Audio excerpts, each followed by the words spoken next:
with that being said, I think we did have some. I'm going to jump out of this presentation so I can actually see some of the Q&A questions that we have. We still have 2 open. Yep. I think Kevin's in the process. So we'll let him kind of go ahead and answer that one. And Joe's answering the other one. So Yep. I want to go back over. This was one, and I mentioned this in one of my thoughts as well. From Rick Rody, when do you use DV versus an ETL process? And Joe had a very good answer for that. And that was a lot of stuff that I think Dinesh covered as well in his. But I think there's lots of things that we could go into that. But I think, as Joe says, when you're using ETL, you're moving data from one place to another. So you're copying it. So you've got more data you have to be able to manage. You have a whole different flows of things that have to go with that. So being able to have that extractive layer in a central place in the TDV where you still have the ability to be able to cache things if you want to for performance reasons, but you're not actually moving that data from one place to next. It's still in itself, but you still access it as it is. I think that's, I didn't know if anybody else in the group or anybody else had any other thoughts on that, but I thought that was a great question. I wanted to highlight that for everybody because that is something that's kind of the, to me, it's kind of one thing. Sorry to interrupt. I'll just add on to that. I think virtualizing your data and creating that virtualized layer allows you to use ETL as a commodity and to use it only for a physical move and not having to use an ETL tool for things that an ETL tool is not meant to do, but has the capability of doing. Modifying your schema, modifying a lot of different things with your data. If it's just pure data transformations, sure, ETL is meant to do that. But virtualizing this, creating a virtualized layer allows you to use ETL as a pure commodity. Perfect.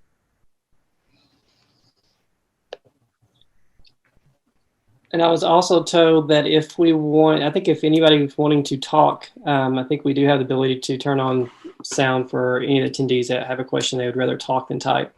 So let us know. I think probably send us something in chat or something like that, or let us know, or raise your hand and we'll, raise your hand and we'll let you know.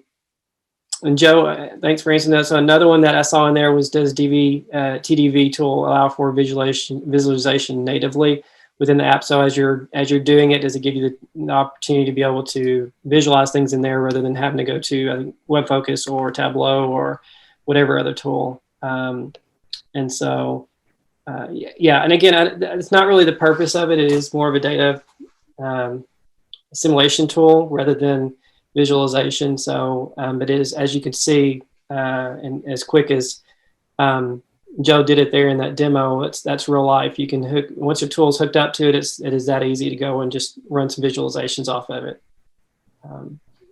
Anybody else have any other thoughts on that?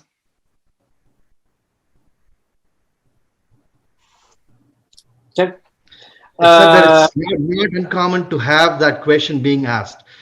A lot of organizations think of this as an all-encompassing solution. Data virtualization, as the name indicates, is only for the creation of that virtual layer, which then allows you to integrate it with WebFocus like Joe did, allows you to use data services, web services, and do a lot of different things from it. So it's not a visualization tool natively. Yep. One of the other questions was, why I guess TIBCO, because there are obviously other tools out there, other vendors that are creating data virtualization tools. What is TIBCO DDVs or TDVs? I guess why use that versus something else? And again, thanks, Joe, for. I think there's a lot of different reasons, but from me being on this side of things, and a lot of it is just its ability to support so many different data connections. I don't know that there's anything we face that we've not been able to connect to. And I think if there's not there, that you can create it or have it created. So that's a huge deal for us, because that's one of the main things with the tool is being able to connect to all those data sources where they're at. And if you can't connect to the data that you need, then that puts an end to its usefulness. So There's other things that I'll let TIBCO and those guys, anybody else who may have some input. But I think that is one of the main reasons, from our standpoint, that we've loved it so much. And then there's other things as well.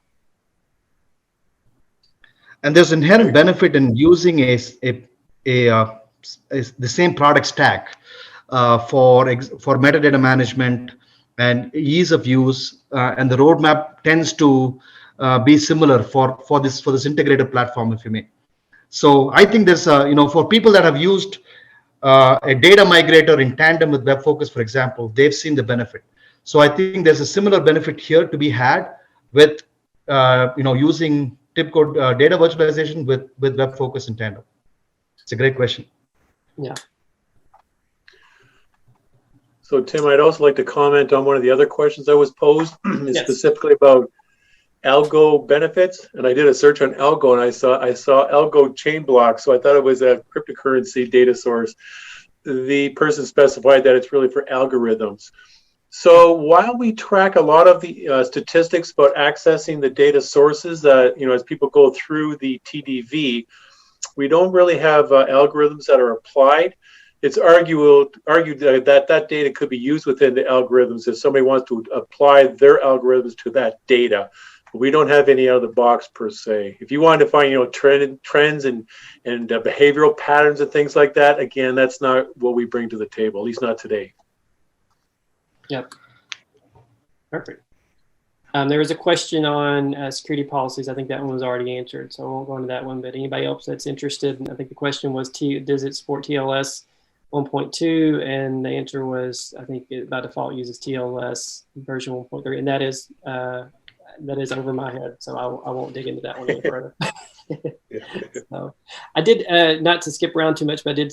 Oh, algorithms. Okay, that's because I saw another open question, but I think they were just typing algorithms to confirm that. Yeah.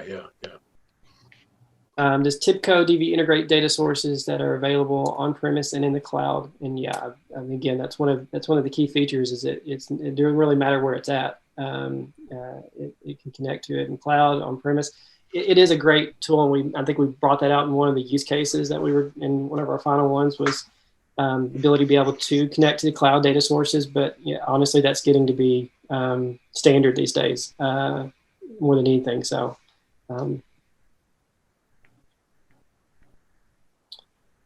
Performance, how about performance, like what is best practice system, memory allocation, other hard requirements for data access in TDV. And again, I think that's referring to when you're caching things. Joe, I know you answered that one. There's not a simple answer. But that is the truth. I mean, anytime even if you're just bringing in cache, there's still, lots of things that have to be taken into consideration, or otherwise you just do everything. But Joe, I didn't know if you wanted, I think you answered it already, and I thought you were about to say something. I think, yeah, I'm good with that.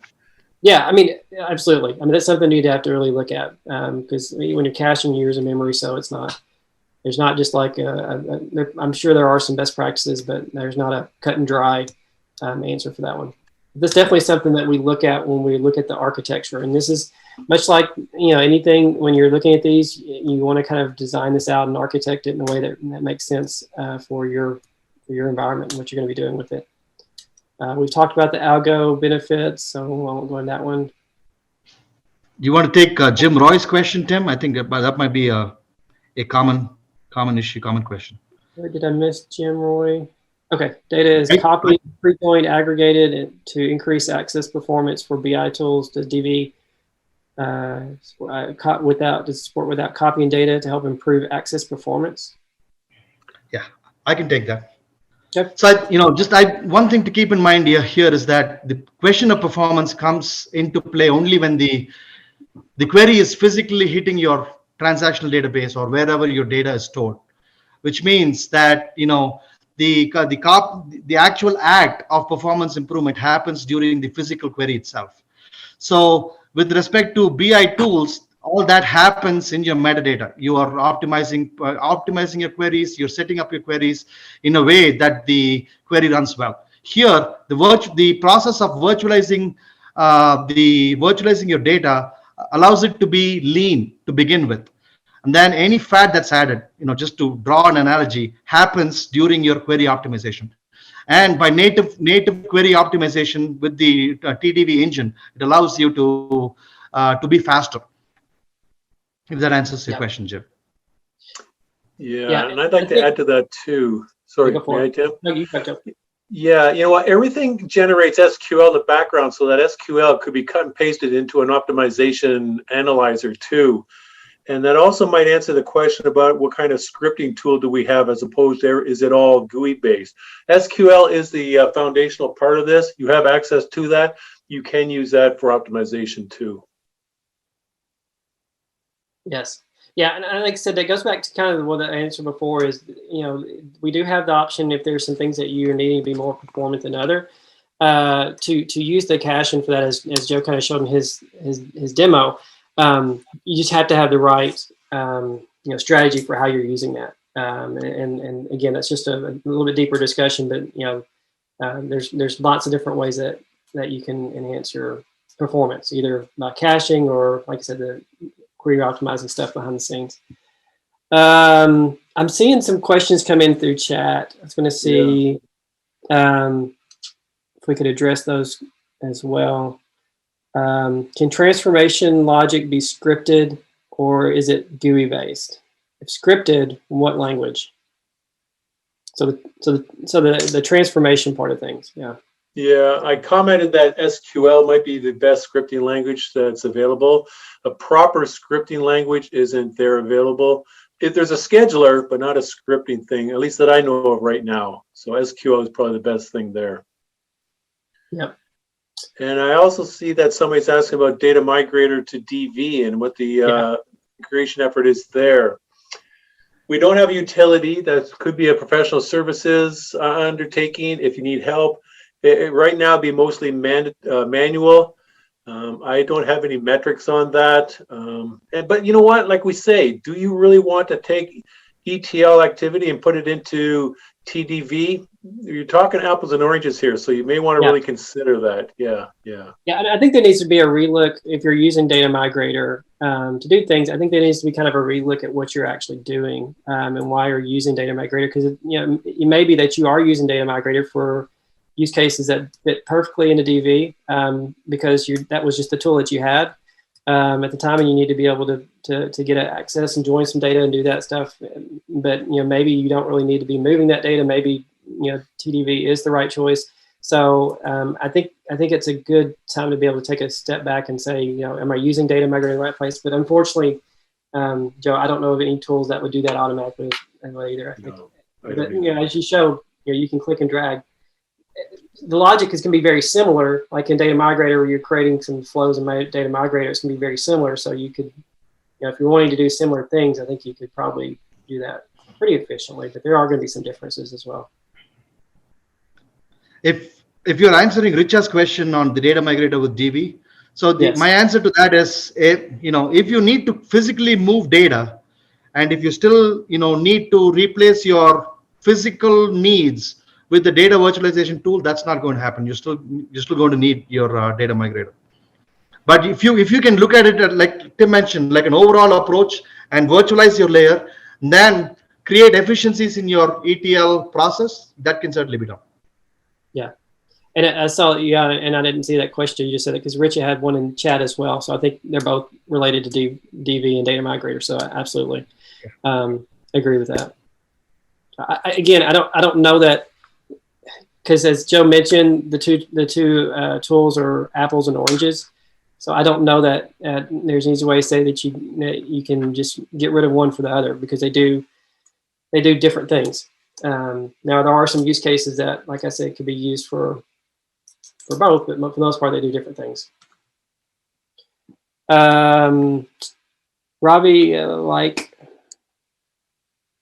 okay, I think we've already answered that one. I think the Light created a product for AI blockchain using TIBCO Data Science along with TDV and IoT using TIBCO Flog. And he's suggesting that will help me build this. So I think he's kind of given a use case that for us. I don't know if we'll do that right now. I'll tell you what, how about, Robbie, do you want to contact us and we'll see what we can do to answer your question?